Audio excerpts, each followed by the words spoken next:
guys, how's it going? I'm getting ready to plant some things in the shade today, and I really want to show you the plants because they are so pretty. And I'm so excited to be over here planting some fresh stuff, and I've got some big stuff to put in the ground. So this area looks like this pretty much all day long. There's a crabapple tree here, juniper there, and behind me that form a pretty good canopy. There's a little bit of dappled light that comes through, but that's pretty much it. So what I thought I would do is start with my first layer, which will be a little bit taller, and that's going to be these Empress Wu hostas. So come check out this bold texture. I love it.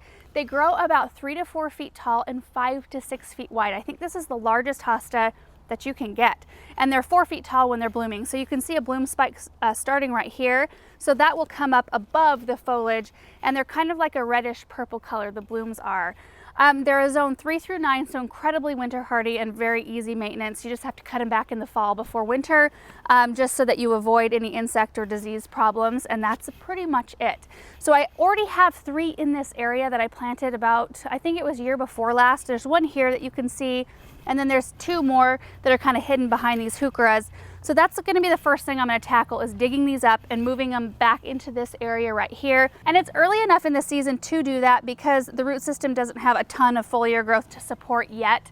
Like if I were to be digging up a hosta this big, it might be a little bit detrimental. It could shock the plant because, you know, that root system has a lot of foliage to feed. So yeah, that'll be the first thing I tackle, and that'll be my tall layer. The next one down will be this gorgeous heuchera. So this is called Primo Mahogany Monster, and I believe this is a new one this year. They grow about 16 inches tall, their foliage does, and then of course their bloom spikes come up quite a bit taller. But these are so pretty. They're kind of a burgundy color with creamy pink flowers. And you know what, I would plant these even if they didn't bloom though, because the foliage is just so beautiful and ruffly.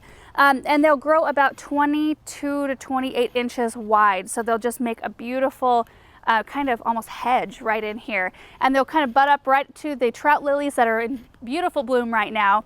And then my third layer, so you can't really see it yet, it's just breaking dormancy. I've got little Haconocloa in here. So the variety is called All Gold, and they will come up and fill in. They get about yay tall, 12 to 16 inches probably, and they fill in with this just wispy, soft, grassy texture that's bright yellow. So I'll have my yellow grass texture, I'll have my beautiful red, and then my bold green. And I think that this recipe, these 3 plants are classic shade plants that look really good together. So let me start by moving these hostas, and then we'll get everything else in the ground.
Don't these look so pretty together? And it's going to be even more spectacular once this Haconocloa grows up a little bit and fills in. And I'm not sure if I already went over winter hardiness zones, but I thought I would touch on that really quickly. The Haconocloa here is a zone 5 through 9. I garden in a zone 5, so it does really well here.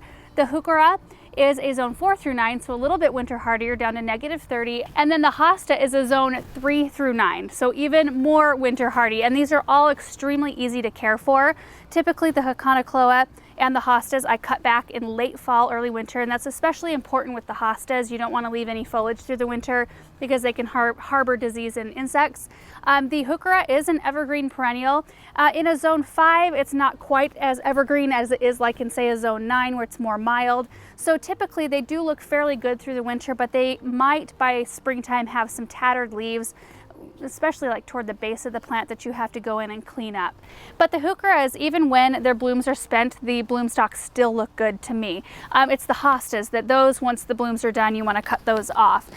So I did want to mention that I kind of forgot, in the springtime, the sun is a little bit like lower in the sky this way, so in the late afternoon we do get a little slice of sun that comes in. I am planning on planting a tree really nearby, so it'll take care of the problem, but in the summertime the sun is more straight up and down, so it is a lot more shaded, but it does look different from the very beginning of the video, so I thought I would mention that.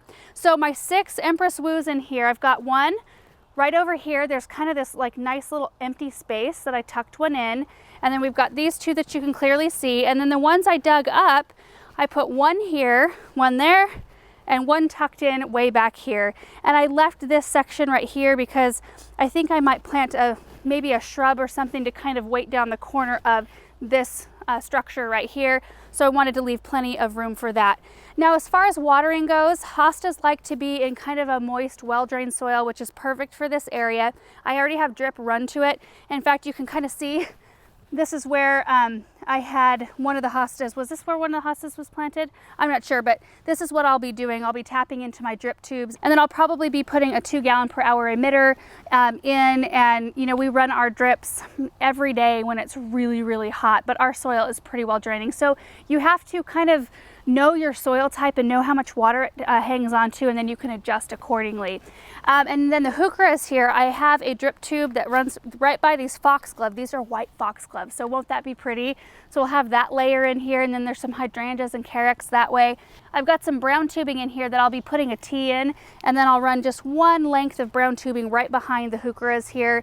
And there's holes every 18 inches or so in that brown tubing that emit 1 gallon per hour. And so I have these spaced just about right, I think, to hit like 1 hole per each heuchera. And I already have a drip tube running right behind the Hakana cloa. It's just covered with mulch and you can't see it. So anyway, I just thought I would show you guys what I was doing in this spot, and then just show you some really pretty plants that do really well in shade, because that can be really tough to bring in a lot of color and interest sometimes.